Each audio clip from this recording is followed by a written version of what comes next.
Hello, Michael. This is Zach Clark, and I really appreciate you reaching out to me and asking me this great question. How do you look at growing support for a STEM-based school in an urban center, in an urban area?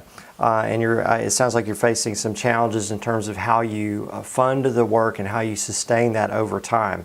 So I really appreciate this question. I just want to put together this quick video focusing in on a few thoughts that I'm really hopeful will be helpful to you. Okay, so thanks for allowing me the opportunity to do this and invest some time in you.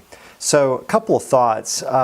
First of all, I want to encourage you that sustaining a Christian school in an urban area in the United States is extremely challenging. I mean, God has called you to a big work.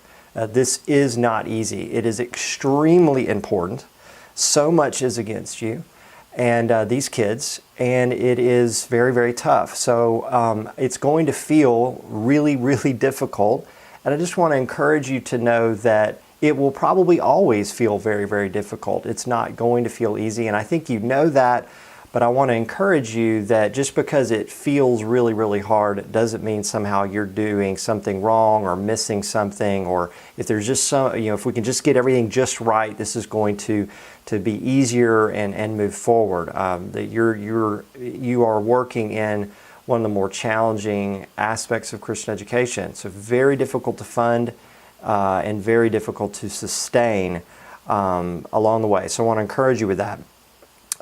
Second thought, though, about a Christian school in an urban area that I want to share with you is that you have to be very careful how you grow, because ministries in general, but particularly Christian schools in an urban area where there's a tremendous amount of need, you're at constant risk of growing yourself to death. You actually can grow yourself to death. It's hard for a business to grow itself to death. If there's so much demand for what you do as a business, you're probably going to be able to charge money and grow and not grow out of business because there's so much demand. In a ministry, but particularly a Christian school in an urban area, there is always going to be more need, more students that need your program than you will have resources to fill. I mean, the need will always outstrip your supply, essentially. So I share that with you because you have to have the discipline to grow very carefully and to know the economic model of the school is not going to be primarily driven by tuition. So that means a major portion of moving the school forward and sustaining it year after year is not tuition. It has to come from giving. It has to come from other revenue streams. So you really have to have the discipline to only grow as you have the funding. And a lot of times in the name of faith, we'll kind of step out in faith. We'll say yes to these kids and we'll say, oh, God's going to provide. And God will provide. That's not a faith issue. It's a matter of the laws of economics, and it costs money to do what you're doing and to do it well. And you have to have the discipline to grow at a pace that it matches the growth of your support. The schools that have been there and are healthy over the long haul are saying no a lot because they have a disciplined approach to not taking on more than they have donors for. This also creates a discipline in your giving community where they know that you are moving forward as the giving is moving you forward. And that creates a tension, a healthy tension with your donors that, gosh, you'd love to say yes to these. There's so much need, but you're not going to move forward if you can't do it in a healthy and sustainable way. I think that's very important. The larger the gift that someone is making, the more significant the dollars given, the more concerns they're going to have about your sustainability. So you have to demonstrate that discipline. Another thought is this school doesn't work without the resources given. Like it or not, a massive part of the mission of the school is the work of growing people, growing relationships with people that will give. This is one of the unique things about an urban Christian school is your mission is not only to serve these kids, but you can't do that without significant partnerships in place with donors. So a massive amount of time has to be spent not only doing the work of the ministry of the school, but also spent in the stewardship and the ministry of these relationships that are going to impact you financially. So it's very difficult because most of the people who get involved in urban Christian schooling are excited about working with kids. That's where their focus wants to be. They don't really want to be out in the community, building relationships, working with major donors, building corporate sponsorship relationships, those sorts of things. That's not what excites them. So that's a hard truth that I have to share with you, that 50% of your time as a leader and as a growing team really has to be spent on the relationships that are going to fund this work, as much as doing the work inside the school as well. So you have to take an inside and outside approach and really spend a huge amount of time outside. A good way to say it is there's no mission without margin. If you don't have the margin financially, the school's not going to exist, and therefore people aren't going to be served.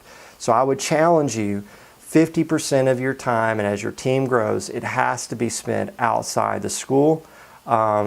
If that's not happening, then you are not going to have the relationships that really bring that support. Let me give you just a few specific action items that I think could help you. Number one, I would challenge you to get your message really clear. How do you define the problem of the culture that these students are in, and what is your vision for them as graduates?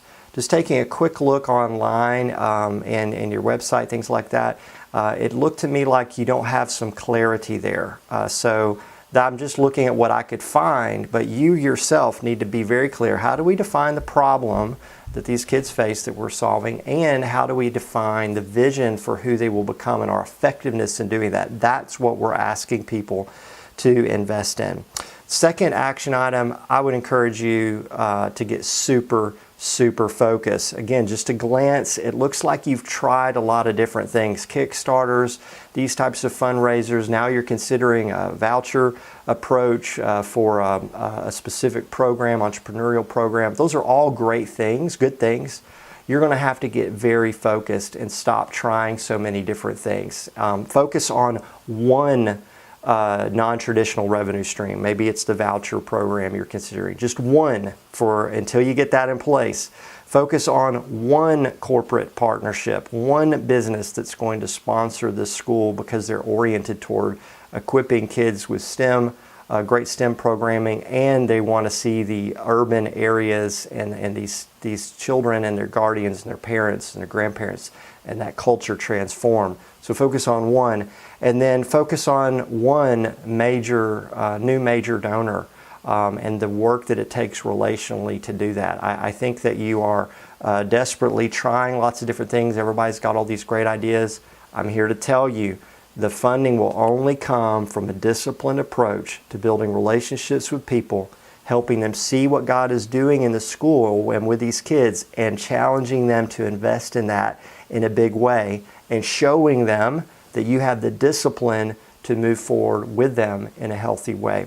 And then the third thing I would say is, in terms of you as a leader, as a person with vision for the school, focus a disproportionate amount of your time and energy on individual people outside the school. There's no method that you're going to be able to find that is going to sustain the resources as significantly as the influence that you need, that other people have, to give themselves and motivate others to give significantly. So stop thinking about big numbers of people and start thinking one relationship at a time.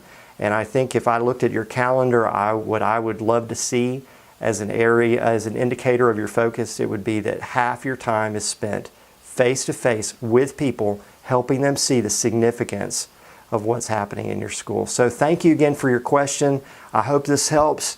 Thank you for giving me a little bit of time to just try to invest in you. And I'm really excited about the work that you're doing. I know you're making a difference. Let's get some people partnering with you individually to fund it. Put your focus there. I'll be praying for you, and I look forward to hearing from you. Thanks, Michael.